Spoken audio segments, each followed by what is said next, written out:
If you plant a little fir tree on the roof, then we'll all be gifts beneath it.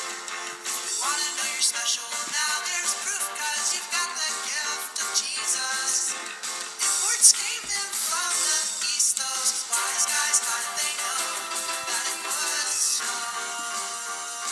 If you plant a little fir tree on the roof, then we'll all be gifts beneath it. If you want to know you're special, now there's proof, 'cause you've got the gift of Jesus. Wise in person from the east, from China, Korea, Japan, you said wise man.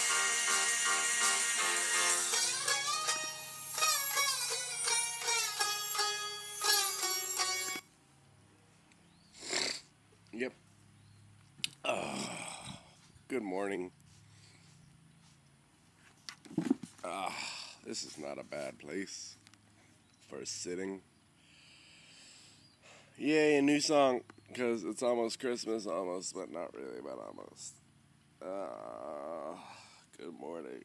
I slept so deeply and so weird, and I don't remember any of my dreams now, but I remember them to be quite interesting. You know, this is actually too bright out here, isn't it? Let's go over. That's right, I'm going to keep snorting. Florida, acclimating to a new thing. I'm in Florida right now.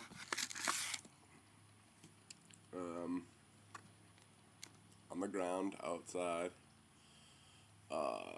So itchy, so sleepy. And I'm here to be of service. Although, not exactly. So, my thoughts and focus today is on service is important.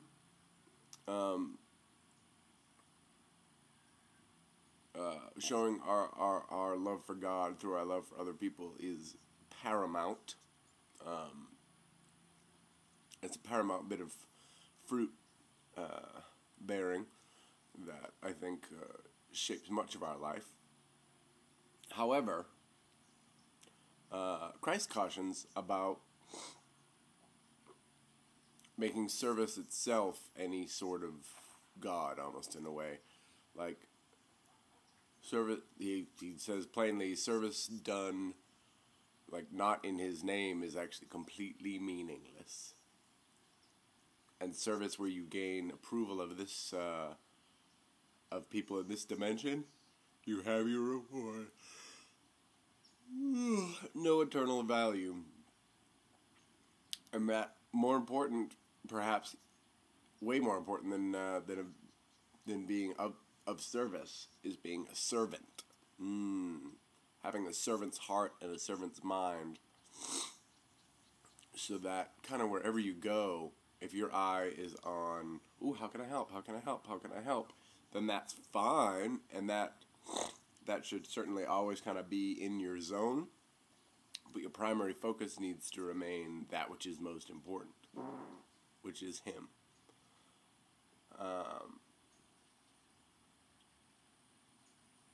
And really, it's funny because then service and being of service and the simplicity of that, of getting out of your own way and aiding others and putting your hands to work for others and not worrying about what the reaction is going to be, really follows suit quite closely and quite simply. So they kind of go tandem, they're one and the same. It's again not to reject service in any way, but service without the proper focus is as meaningless or as detrimental as kicking buckets. And I don't mean kicking buckets like in the metaphorical sense. I just mean literally kicking a bucket around. And that part of also being of service or being a servant is an exercise of faith as well. So that's something I think I need to be especially cautious of. Just kind of knowing that if you're walking with God, then, and you've really given your life over to Him, which, man, I'm just trying to do more and more every day, then everywhere you go truly is providential. And as long as you're walking, as long as I'm walking with my focus on Him, in every circumstance that I'm being of service all the time, almost like on a permanent basis. And I'm being a servant for eternity. And I may not get any credit for it, or it may not always be the most obviously useful in the moment thing, but I'm being of eternal use, which is way more important than anything you can do here. Any meal, any clothes, anything. And those are in there too. Feed the hungry, clothe the naked, give to the poor. That is all explicitly fell out of the words of Christ, the mouth of Christ. But as you continue that walk, you can't just keep doing works and works and works and expect that to help you grow or become a mighty son of God. Brendan. So yeah, that's what I'm focused on today, and just have that servant's heart, and especially as I move through this week and start.